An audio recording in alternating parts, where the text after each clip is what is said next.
It's not a bird, it's not a plane, it's Superhero Slate. It's a modern podcast where we talk about everything that's great, like movies, TV, superheroes. It's Superhero Slate. Oh yeah. Hello everyone and welcome to Superhero Slate, the show where we run down the latest superhero entertainment news. We love TV, movies, and superheroes, so let's talk it all out. My name is Chris Dillard. And my name is Mike Royer. And welcome to the official Superhero Slate review of Spider-Man Across the Spider-Verse. Oh my gosh, I saw the perfect meme for this, Chris, Oh this morning. If you can tell, if you're a frequent listener and have identified my voice like the AI chatbots you are, I am up earlier than I usually am to record the podcast, and so you're gonna wake up with me, you're gonna engage with me, you're gonna hear the neurons in my brain fire as we start to talk about this movie. He is trying his hardest, folks. We've been working on his vocal warm-ups beforehand, so he sounds clear. And he's coming at us fresh. This is fresh waking up off this movie here. Yes, but like my alarm went off, rolled out of bed, looked at a couple memes of Spider-Verse because now I can look at them on my phone. I've been avoiding them all weekend because I had to wait till Saturday to catch the movie. So there was a meme that said peak Spider-Man years, and I didn't realize that the first Spider-Verse came out the same year as that first PS4 version of Spider-Man. Yeah. Like it's hard to identify that game because it's just called Spider-Man. I guess Insomniac. Yeah, Spider-Man Insomniac Spider-Man's what I've seen. Yeah. Yeah. I always put Spider-Man PS4 and down kind of thing. And then in this year of 2023, we get another Spider-Verse movie with another Spider-Man game. So now I'm trying to remember, was there a Spider-Man film content when Miles Morales came out? I mean, it could have been a Tom Holland movie. I don't know. I wasn't. Like you talking about originally when he was originally created? Yeah. So no, it was still well before that. He was, I would say, even pre Andrew Garfield, a little bit. So nobody knew the implications of Miles back then in the Ultimate Universe. But and just the spider explosion. Just in general, like obviously you can tell by this movie, obviously heads up, we're going to talk spoiler free just for a couple minutes, and we'll flash the alarms, sound the bullhorns when we get into spoilers. But we know that there's tons of cameos in this movie from the trailer of Spider-Verse, right? And then you start to see, like I was saying, the other media, like the video games, the other movies out there, the TV shows that are on like Disney Plus. Like Spider-Man has just like so far exploded past the likes of, I would say, Superman and Batman for like recognizability and saturation. Well, the other part of that is, I would say, it's the age range, right? Like Spider-Man permeates younger children much easier than Batman and Superman do, really, at the end of the day, because there's Spidey and His Amazing Friends, right? I think it's on Disney Plus or whatever it's called right now. Friend of the show, Patrick, his son knows like 3 things, and Spider-Man was like one of them, like Spider-Man, Big Bird, and something else. He'll tell me what it was, but like he knows how to say mom, he knows what a ball is, and he knows what Spider-Man. Yeah. So I mean, I can't fault him for that, but like, Spider-Man permeates literally every age. It's universal. Across and as we've seen from this movie and seen the trailers, there's a variant for everybody out there, really, at this rate. So, it's just pretty nuts. It's pretty crazy. And this will be the only time. You were talking about teenagers there for a minute there. This is the only time I'm ever going to give credit to a group of teenagers, because when I saw the movie last night, I had my seats picked out, ready to go. I get into the theater, and then lo and behold, I'm sharing a row with like 15 teenage boys out on a Saturday night, and I'm like, oh God, this is I'm done for. The movie experience has been ruined. Like, they're kind of being a little rowdy just before the trailers start going. I'm like, I'm screwed. The movie experience is gonna be tanked, and you know what? I'll give it up to them. They were silenced the second that the movie started. They were good movie goers, so I just want to give credit where credit is due. I prejudged, but I mean, I think it's fair to prejudge teenagers. They're almost always awful. I used to be one. I was annoying at movie theaters too. They can cover the whole spectrum in a matter of seconds. So, yes. But absolutely, it also helps. The movie is about a 15-year-old teenagers in some aspect a couple years older or younger. So it was their demographic. They were sucked into the movie. I didn't have to worry about them. That's right. It was great. They know the 15-year-old boys know Cars, girls, and Spider-Man. Those are the only 3 things they know, Mike. So you're saying I would be safe with the same row of boys at Fast 10 is what you're trying to get. Okay. I don't know. that movie attracts a certain audience, if you will. So you got to see it yesterday. You're fresh. I saw it Thursday. Thank God, no spoilers. I am disappointed in the lack of popcorn vessels. At the theater. So this is funny because Chris and I have started to wonder if we should bolt on a segment either to the weekly news podcast or to our reviews where we start talking about the unique popcorn buckets that envelop these big film releases. And I don't usually go to AMC theaters, but and I did not get a unique popcorn bucket, but they had spider heads. Yeah, I was gonna say buckets at AMC. AMC will always be the higher end when they have the most variation, but they are the ones that had spider heads for both Miles and Gwen, if you will. And then the Cinemark where I was, they only have just a regular bucket adorned in across the Spider-Verse art, right? Like one of those plastic buckets.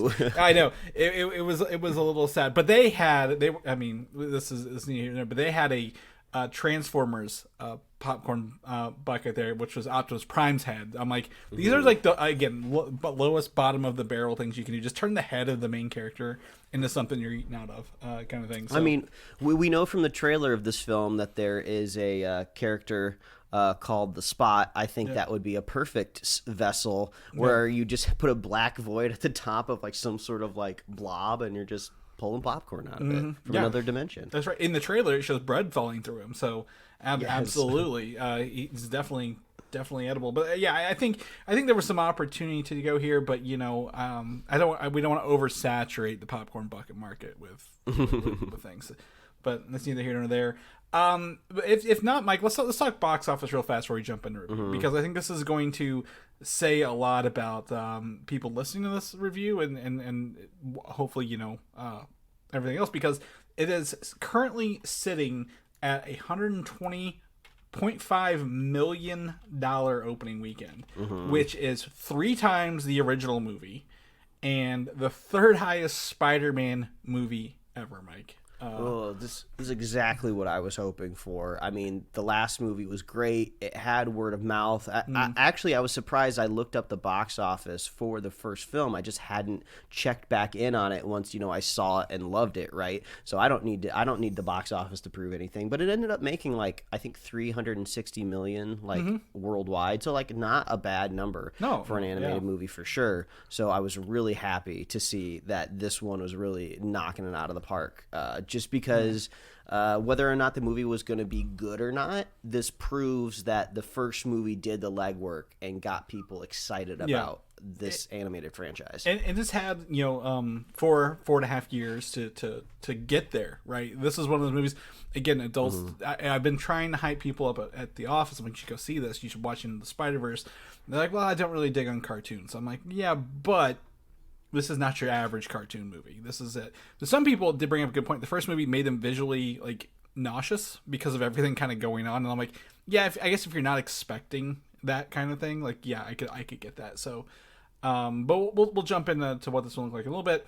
Also, this movie is the 2nd biggest preview night for an animated movie, only behind Incredibles 2, which was several years ago. So, people were going Thursday nights, Mike. People were getting in there. Our theater was full.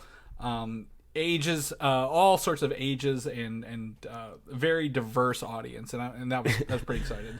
Yeah, we were driving to the theater last night, and we looked in the lane next to us, and there was an Uber, and the person in the backseat of the Uber just full on wearing a Spider-Man mask, like a normal street clothes, but the Spider-Man mask. So it's just I don't know if the Uber driver is going to appreciate a masked person in their backseat, even if they know the final destination is the movie theater. Yeah. But yeah, people were into it. I saw some people in full costume in the theater, which I'd say is pretty impressive still for a Saturday. You think most of that energy comes to a Thursday night showing, but yeah, people are energized. Yeah. And Spider-Man, easy easy outfit, right? Just put on the mask and everything else. Mm-hmm. Was it Peter B. Parker from the first movie? He was just average sized man wearing a mask. It's even easier now for that costume. It's primarily robe based now. yeah, that is very true. And then I just want to go ahead and put this out there. A lot of people stayed around in the theaters that I was in as we were leaving, but there is no post-credit scene actually in this movie. Mm-hmm. We talked in theory last week, I think, about obviously they're going to have a post-credit scene. The next movie's in March.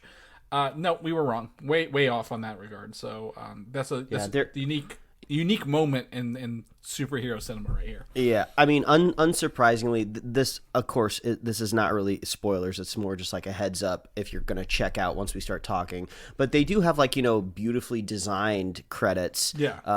Like almost all movies do that are worth watching. And then there's kind of like a little visual stinger, I would say, at the end of it, but then just normal credits. Yeah, it really just reminds you that Beyond the Spider-Verse is coming, and that's really about it. Like nothing additional to that, but we did state that. We did see that little stinger, so for that. But without further ado, Mike, let's just jump into this. We've got a normal news episode, and we want to talk about this. We haven't talked about it because you're relatively fresh, right? You're less than 24 hours off of this. So let's go ahead and jump into this, Mike. I will tell everyone spoiler going forward. If you're not yet. No spoilers. Spoilers are later. I was looking at my notes wrong. No spoilers, but go ahead, Mike. I'm going to let you have the honors this week. I mean, if you're a regular listener to the show, you obviously know I love this movie. This movie's great. This movie's awesome. It's going to be fun to talk about it in the spoilers because there's so many fun cameos. It's a visual delight. I didn't think you could punch up the style of the film more than the first one, but they found a way. Going to other dimensions, or not really going to other dimensions so much as bringing other characters from other dimensions in, and their art styles it's just eye candy what it feels like, and then cameo candy, and then there's just so much to look at. This movie would really benefit from multiple rewatchings. It has just as much heart and emotional heartstrings as the first film does, and I just had a great time. It's just awesome. It's so cool. I love the way the movie is structured narratively as well. It almost doesn't seem to have like a 3-act structure. It kind of has like a 4-act going on, so you almost get like episodic takes. Like I feel like you could chop this up into like a 4-part series or something and watch it on like a premium streaming show or something like that. And I think that's awesome because it's just so good. Chris, this movie's so good. I would be surprised if you don't like the movie. I hardly ever try to guess what you're going to say live on the podcast when we're talking about it, but I would be shocked if you didn't like it. And if you don't like it, we're going to have a fun time where we just argue for like the next hour. It'll be hilarious. I mean, there's some like nitpicks I have for sure. And maybe I think one probably solid criticism that whenever you get a movie that's like a part 1, you feel like you're not getting quite a full narrative, but there are definitely characters in this movie that do go through full arcs, so you could kind of say that is kind of your emotional conclusion at the end. But this movie's great. It's a fun time. It's a ride. Even if you're from another planet, have no idea what Spider-Man is, your eyes are going to have a great time watching this film. Everyone in my theater loved it. We applauded at all of the great parts of the film. Great time. Awesome movie. I can't wait to talk about it more. Chris, what did you think about it? Well, I might be from another dimension, Mike, another universe feel, because I didn't hate it. I'm just kidding. I thought about doing the same shtick. I know. I was like, maybe I'll come on the podcast and I'll act like I hated it. No. It's a fantastic. It's fun. It's exciting. It's refreshing. In terms of film, if you will. Like, we just came off Guardians 3, right? That was our last review movie. Fantastic movie. Great, refreshing, emotional, great story with the characters we know and love. I would say we come back again with, Miles and Gwen, and we get a return to an emotional story with characters we know and we love, right? From the first movie. So, we are very, very lucky to have a lot of, energy and passion and thought put into the story of this. But I will agree with you, it is not a standard it might be 3 acts, but the third act is probably almost like half the movie. It feels like sometimes in this, because it's a very long film, right? 2 hours and some odd minutes. You don't normally get something animated this long. You can kind of feel it. But what I really enjoy here is, to me, that, like you mentioned, they're much like a spider web. There are multiple threads going on at the same time, right? I would say we have elevated Gwen into a main character. She's probably the main character of this, alongside Miles in his own right? So they each have their own story. They each have their own journeys in this, and I would say what felt like almost the same amount of screen time for some of this. So I really enjoyed that. It does, go some places that I was like, well, obviously we know another one's coming in less than a year. How are they going to wrap this up? Will they wrap this up today? And the answer was simply no. We are going to get the third part, and I could feel the third movie being just as long as this, right? Like, I feel, and we always talk about this in animated properties. They did movie 1 and 2 together, right? And they animated a lot of it, so they know where the next part is. But it ends on a really interesting note, to make you want to come back and see the next one, because it's not like again, a similar movie, Dune, which is very much 2 parts, and the first part is very much just part 1. It ends on a very kind of like anticlimactic. This one gives you a lot of exclamation marks, if you will, when you're writing the sentences about where it ends and how it's going to go. Not quite as like intense as the ending of Infinity War was, because that was a unique in the way that one faded to white and then left us all in shackles. But yes, I would say more in lines of like, I'm happy. I'm still happy. Yeah, exactly. And there's enough meat in here to get behind it, and there are, again, as Mike mentioned, as everyone's mentioned, since the first or probably the second trailer came out, there are so many Spider-Man variants and sub-characters across this entire movie. It's almost like that whole time where the Leonardo DiCaprio meme, right? Like, oh, there he is. I know that.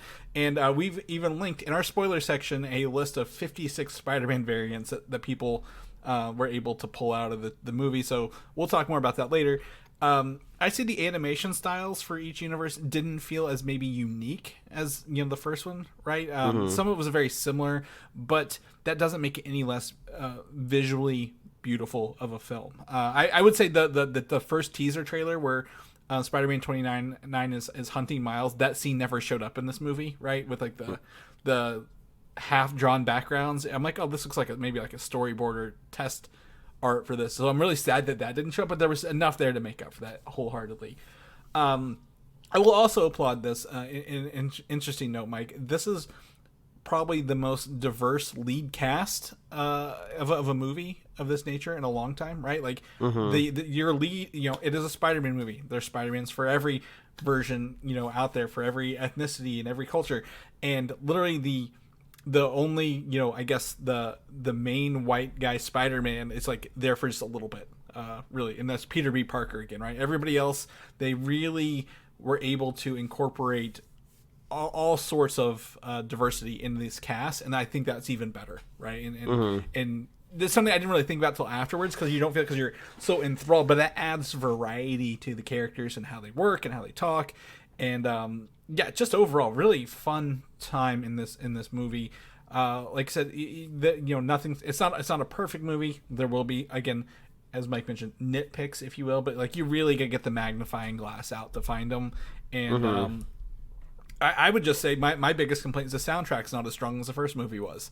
That the Sunflower song from Post Malone in the first one's so catchy and stands out, but this one really didn't have one at the end. I feel like that is almost like a movie trope in and of itself, where I feel like a first film of its franchise, like, right, comes out with like a banger song or a really catchy one, and then all of a sudden all of the executives and producers and people in charge of every other part of the movie that's not making the movie, they start to go, oh, we need another one for the next one. And I feel like they almost overthink it, right? They're trying to like analyze what the next big hit is, and it's just like, no, you don't analyze it just has to come to be. So we didn't quite get that this time, but if you look past the soundtrack, I think the score was amazing. Absolutely. And And I think I want to use the score, I think maybe to transition into spoilers. So maybe we do that now. Yeah. So, I guess overall, full stop here. We both recommend this movie. Go see it.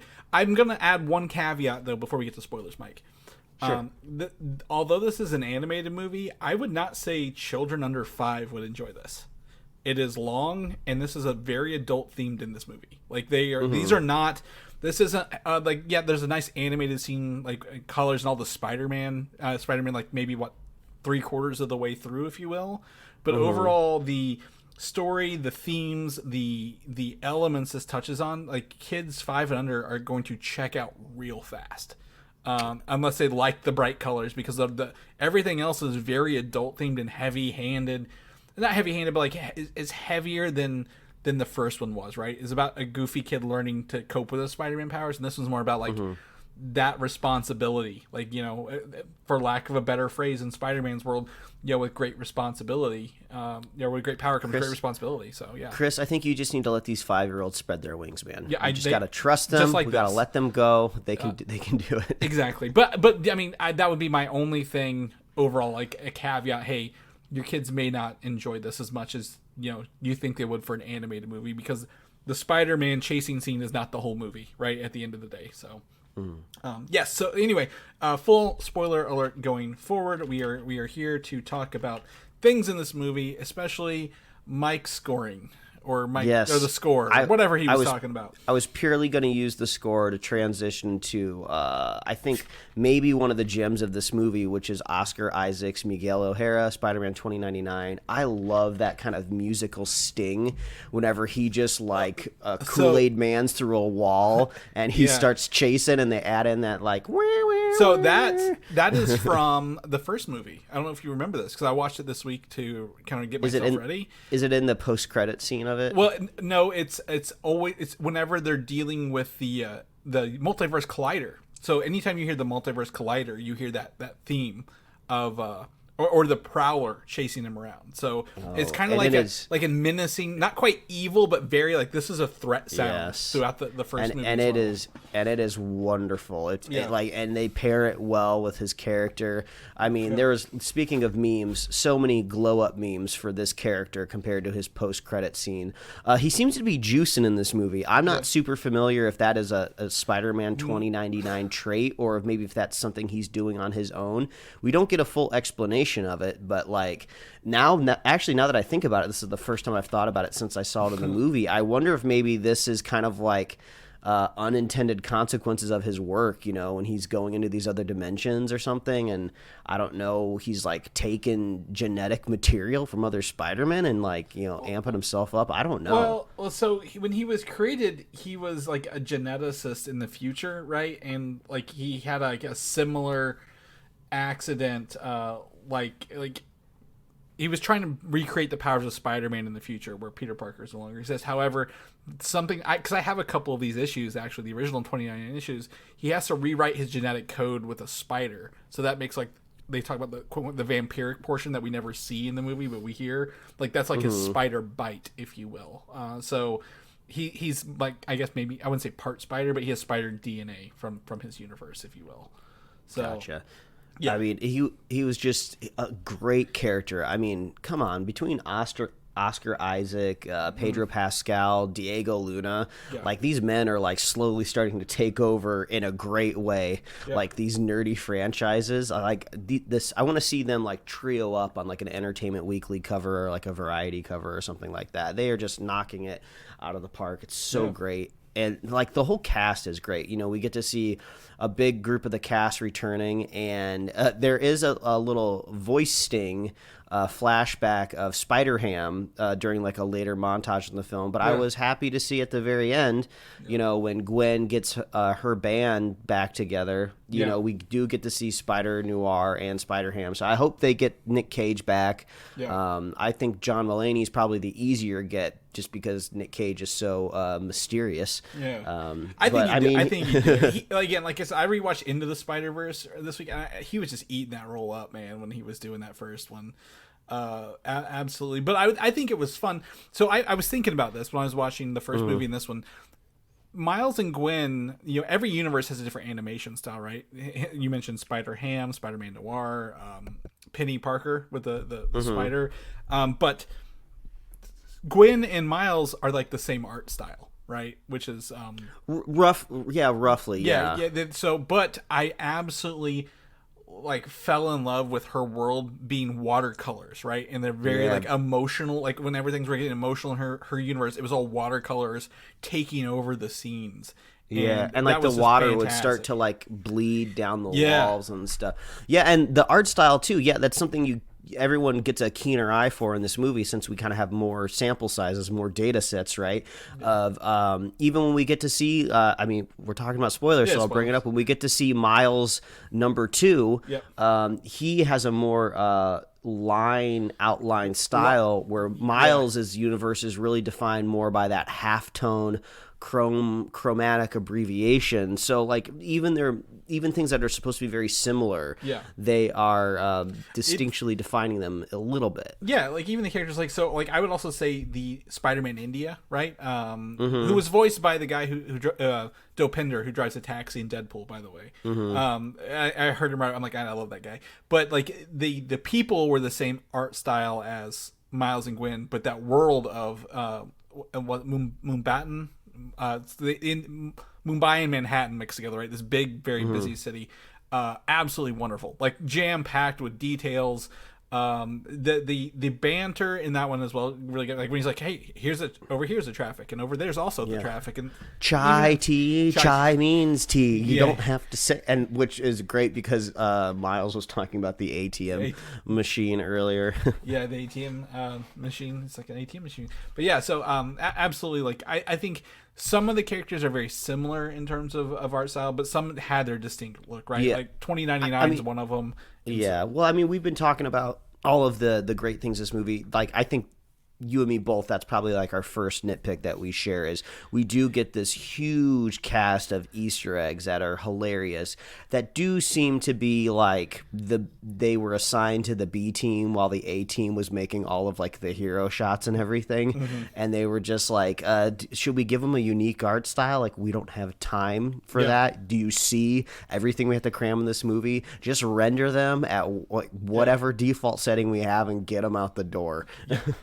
We're making concessions here. I would say, again, another character who's not really seen in the trailers, Hobie, Spider-Punk.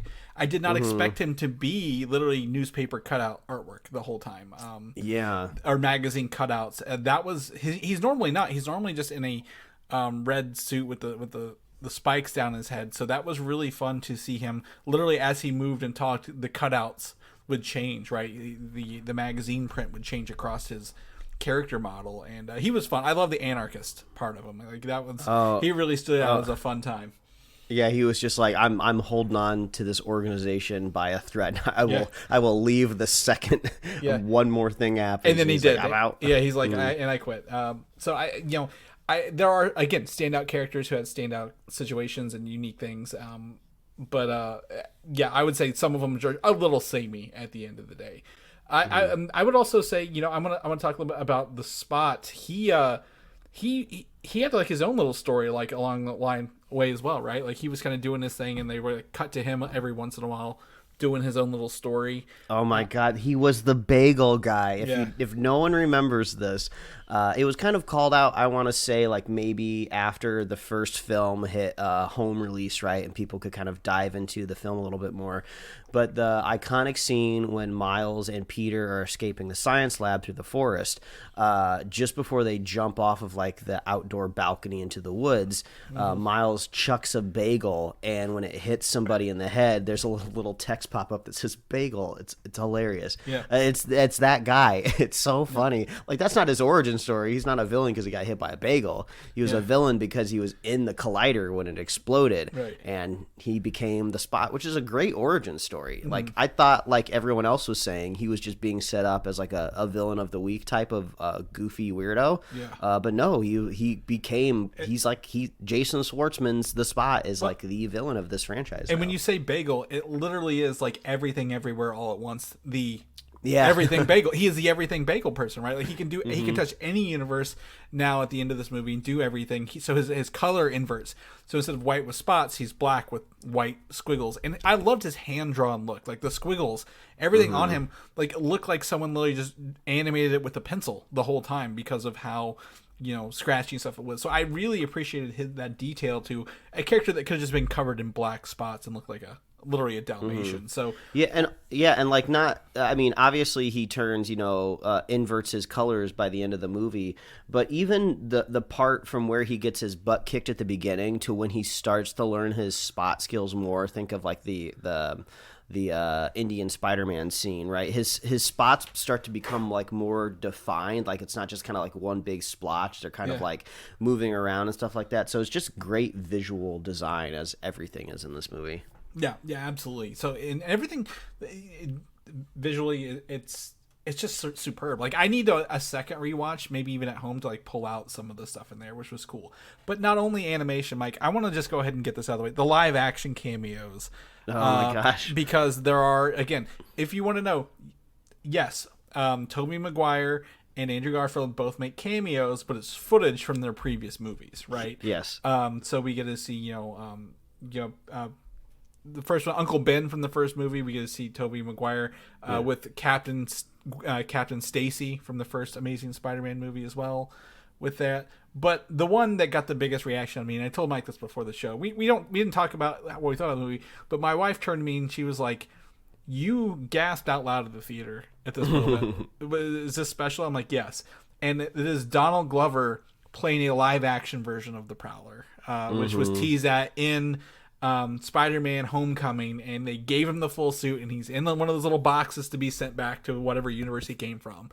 So I'm really hoping, is he gonna be in the MCU? Because a scooper did say that the MCU will address this movie at the end of the day. So yeah, I mean, I would like to use this as an opportunity just to tell everyone to just be cautious, in a sense of like, this is still a Sony-produced movie, right? And this is still, at the end of the day, I'm considering it just a Spider-Verse universe, right? I know they brought in all of this live-action footage to tie in all the other Spider-Men, right?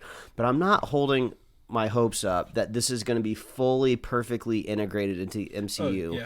Even though that they're bringing these very similar multiverse ideas together, right? And they even name-drop the MCU. Doesn't mean that it's reciprocal, right? They talk about Spider-Man and Doctor Strange in their universe number, which is technically the number they gave them years ago. So that was good, but yeah. Yeah, I mean, it's like you gotta suspend your belief a little bit when you're watching this movie, because not everything exactly lines up right. Like we were talking about, different art styles for the different characters being recognized by the other characters, right? They see Vulture at the beginning of this movie, and they say like, "Oh, you look like a paper cutout. You look like you're from like some sort of Leonardo da Vinci universe," right? If you take that to the extreme, you would just be like, why does Miles's mom from Earth 42 not recognize that her son has like halftones all over his face, right? So it's kind of one of those things that's just like, you just enjoy the movie that you're watching. I just, that's what I worry about. I can already start to see people online start to theorize of like, oh, well, how come when you multiverse travel in the Spider-Verse and you're in a universe you're not supposed to be, you start glitching out, but when Doctor Strange travels to other universes, or when it happens in the MCU, nobody's glitching. Like, I don't get it. And like, well, that's because that's Spider-Man multiverse, not Doctor Strange multiverse. That's I did see a unique explanation, which could be true, that like, oh, maybe when you travel the multiverse via like magic, it's more stable, and since they're doing it through technology, it's more unstable. That could be it, but in my opinion, it just doesn't even matter. Like, these are two movies that were made from, it's like evolutionarily, right? When you see two like creatures evolve and the branches start to get close together, but they're still technically from a totally different branch. I'd even drop the movies out of this, because the comic books have done this for years, and they there's a Spider-Verse comic book, and then there's also Universal hopping comic books, right? Like, so it's just the nature of the Spider-Verse thing, and it's a plot point, right? They give him the guest band, and they help him get around. So my question is, will he glitch out in Universe 42? right? Is he going to do that? Yeah, if you don't remember, he did a couple of times when he was following Uncle Aaron up to the. Yeah, gotcha. You're right. So is that gonna be against him? But I noticed early on that they were sitting in Earth 42, and I don't think anybody else in the theater did. I did too, Chris. Because everyone gasped at the end, and I was like, "Oh, you weren't looking at the number." Yeah, that's why we're nerds. Yeah. Well, I can't give myself full credit because I forgot what universe he was from. So when the computer showed that he was going to 42, I was like, "That's not his number, right? I don't remember that being his number." Is the number he's from? Yeah. But I think this is a good opportunity to talk about the origins of Miles now. I thought this was really clever, and I would not be surprised if this was never the original idea in the first Spider-Verse movie. But if it wasn't, they did a great job pivoting. I love this idea that he was bit from a spider from another universe because it makes him wholly unique to all of these other all these other spider characters. So like I like that. You want your main character to have something a little bit different going on. So, and also it's great because he's basically stolen this job and responsibility from another character who ends up like turning evil, like evil Bart Simpson from that Treehouse of Horrors episode, where he becomes the Prowler in his universe. And one little thing that I really liked about that, they build up this idea that maybe his Spanish is waning through the movie, right? It gets his mom really, really mad. But when we get to meet the other Miles and he takes his helmet off and starts talking, it seems like Spanish. It's even like in his English accent when he's talking. So it's just like, oh, this is like just, you can tell this is just a totally different branch of what could have happened. Yeah, and it's again a world without Spider-Man too, right? So it looked like there's no heroes. Like there's fire and I wouldn't say destruction, but like it's a very much like, hey, if the criminals rule, like this is Gotham. Really, like if I can liken it to Batman, like everything is evil here, but like it's very much. I think it's a great note to end on, right? Like Miles versus Miles is a solid beat to end on because I want to see how he gets out of it and what that looks like. But at the same time, I'm like, oh man, they left it showing him charging his electricity. So I'm like, I want to know, like, I wish they wouldn't have done that, right? Like, I'm like, oh, what's the next scene? And then there's not one. So I would say my nitpick is don't show the electricity of him like trying to get out. Like, should have just left it at the reveal. Kind of thing. Yeah, unless it's like a red herring that we think he's gonna escape those chains the second the movie starts, but then all of a sudden there's a twist or they start like talking or something like that. Because I mean, if I was evil Miles Prowler, I wouldn't just kill somebody that looks exactly like me the second I see them. I think I would. Miles Prowler is from Sonic. This is Miles Morales. So but this is another good point to bring up where, people shouldn't start mixing these Sony and MCU too much in their head, because we have yet to come across really any other type of superhero. Like we've seen other supervillains, right? Because that's what Spider-Man needs. So if we were to fully integrate this, or we to assume that only a couple Spider-Men come from a universe where other heroes exist. So I think that's just important to know of like, I think it is interesting. How does a city kind of fall, like you were saying, Chris, when there's like no Batman to protect it, like Gotham? Right. But in reality, if this was fully saturated, like some of the other superhero universes we're used to, like I think probably like Daredevil or something maybe would pick up some slack depending on where they're at exactly. So that's just my other caveat there. Is just try to enjoy the Spider-Verse that you're in and not hope for a Spider-Verse that could possibly be. Yeah, I think one of the other cool parts, and this ties together, it really got me going early on. The first other universe they reveal is the Lego universe, the Spider-Man Lego universe. I'm like, great. I'm like, oh my god, we need this movie. We need Lego Spider-Man the movie like immediately. And Miguel was like, thanks, Peter. You're our best. yeah, like you're one of the best. And then, but in this universe and every other universe, guess what?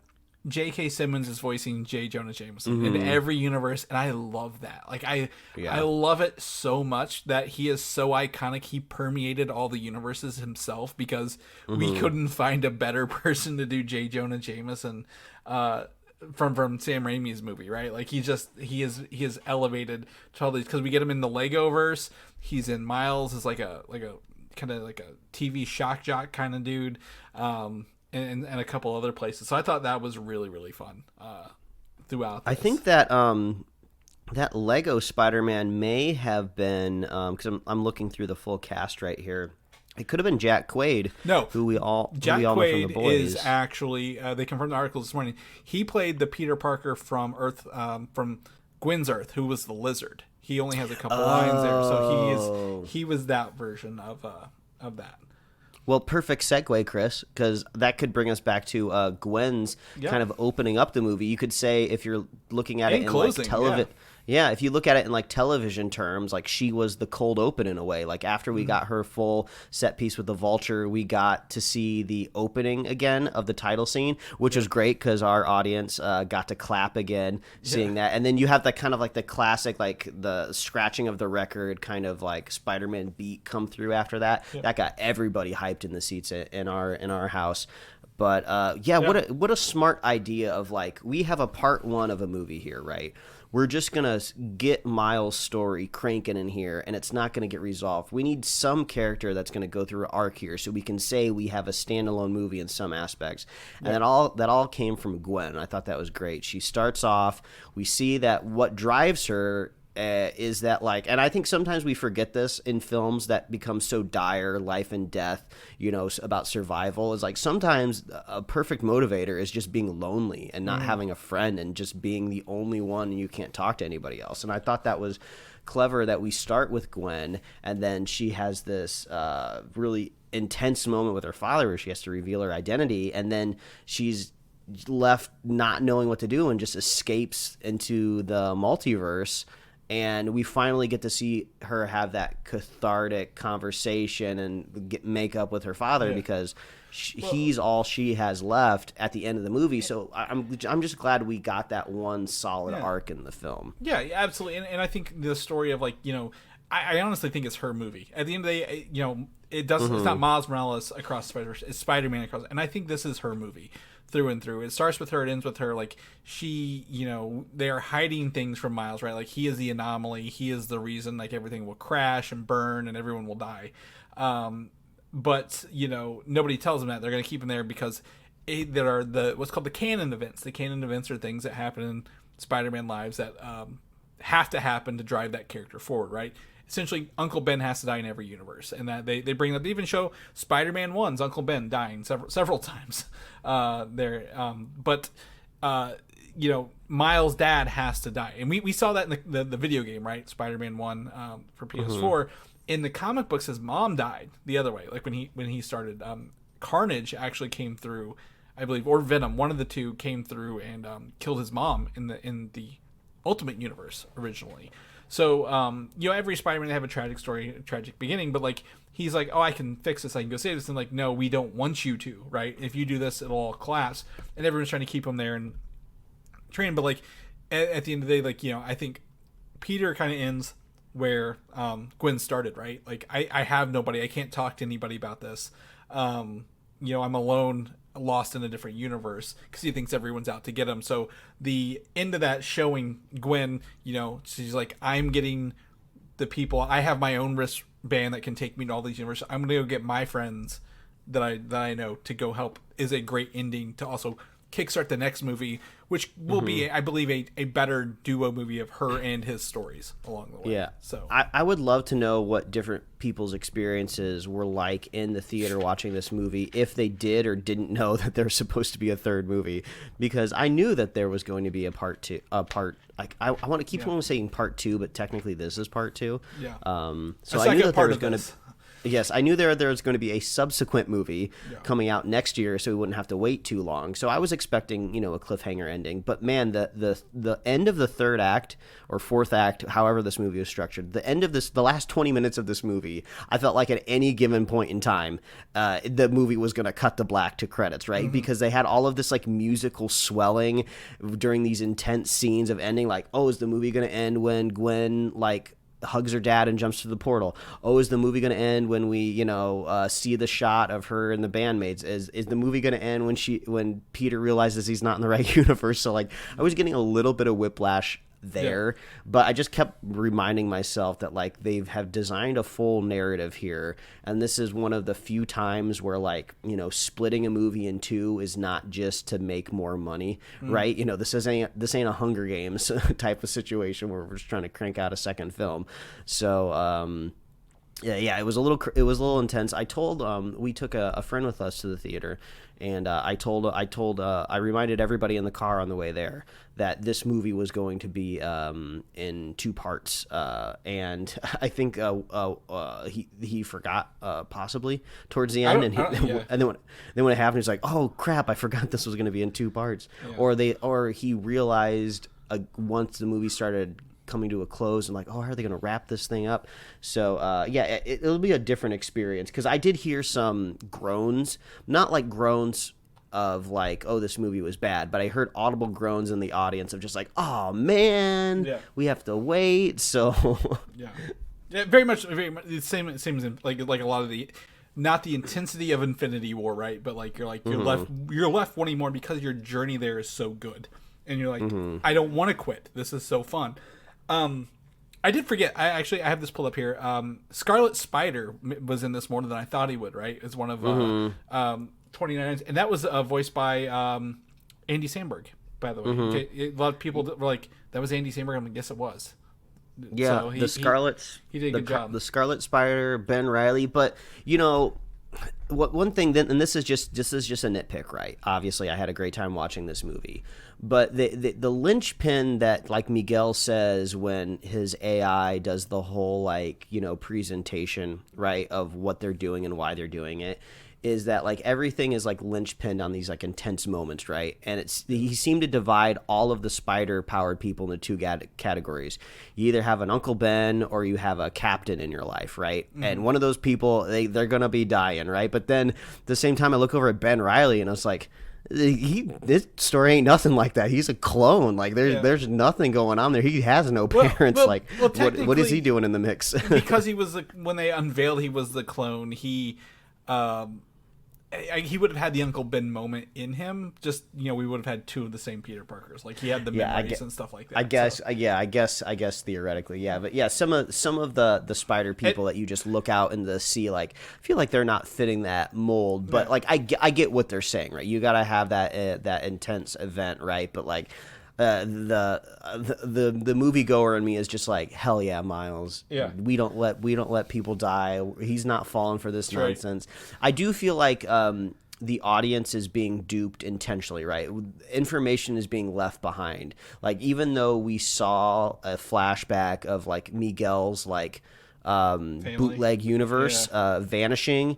And I don't know if he genuinely thinks it's because of him, because he was there for too long and he wasn't supposed to be, or if he knows something else happened, so he's using that story to manipulate everybody else. But something is being left out. There's a key bit of information that we're going to find out that, like, I mean, if they really wanted to tie this into the whole multiversal incursion MCU stuff, maybe it was just a circumstantial or coincidental. Well, yeah, you know, Miguel was just living in this world, and then I don't know, there's a Doctor Strange in some universe, or a Vision that turned Ultron in another universe, you know, and he was just collateral, and he thought it was him and it was somebody else. Well, yeah, and the fact that Miles has been Spider-Man for a year, right? Nothing's happened to that universe, right? Like, tells me that there is something. It's not as simple as what he thinks it is, right? Like Miles, you know, he exists, and his universe hasn't destroyed itself for no reason. All of a sudden, it was, you know, a bad guy